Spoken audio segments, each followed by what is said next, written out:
Joining us now is Congressman Andy Biggs of Arizona. He's been asking some questions, hoping to get some answers from DHS about the vetting process of all these refugees. Congressman, so good to see you. Welcome to the program. So the protection, the gender advisors, it's almost like no one saw this coming. Yeah, how do you miss this? It's a culture that's very different than ours. You know, for their cultural mores, women are treated quite a bit differently than they are in the United States. And we're not perfect here by any stretch of the imagination, but you would have thought that we could have anticipated this would happen, especially since our vetting process has been so lousy. And it's almost impossible to put together. So yeah, I think we should have known this.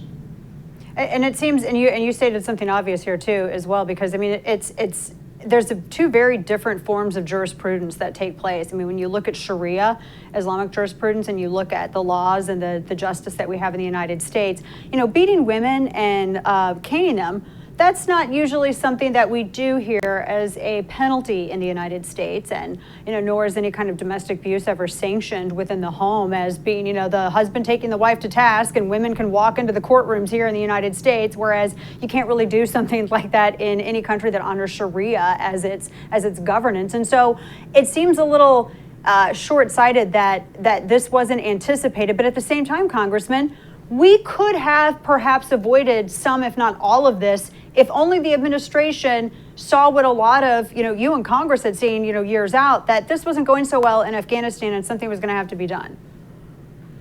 Yeah, I mean, that's why President Trump put together an exit plan with certain measurement and matrices that had to be met in order for us to withdraw. But when you start basically just saying deadline, this is going to be this day, we don't, come hell or high water, we don't care really, you run the risk of missing people who are dangerous to our residents, our citizens in the United States of America.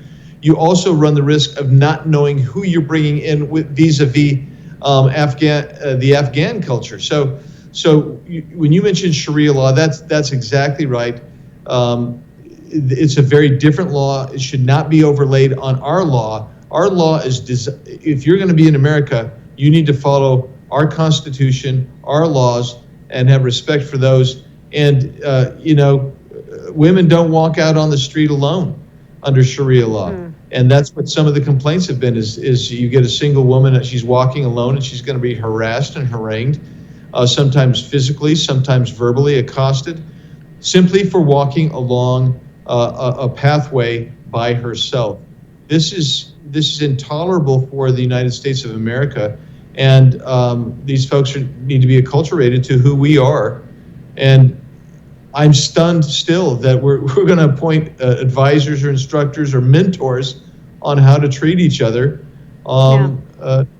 That's unbelievable, Dana, quite frankly. Well, and I have to ask you too, Congressman. I'm not even sure how the U.S. government can even appoint any kind of what was the phrase? I think they're gender and protection advisors. Fort McCoy was one where this was taking place, especially when the State Department was out talking about pronoun day today, and they're all in with the CDC. And women don't really exist, Congressman. So you know, why do we need these special protections for these Afghan women? What domestic abuse?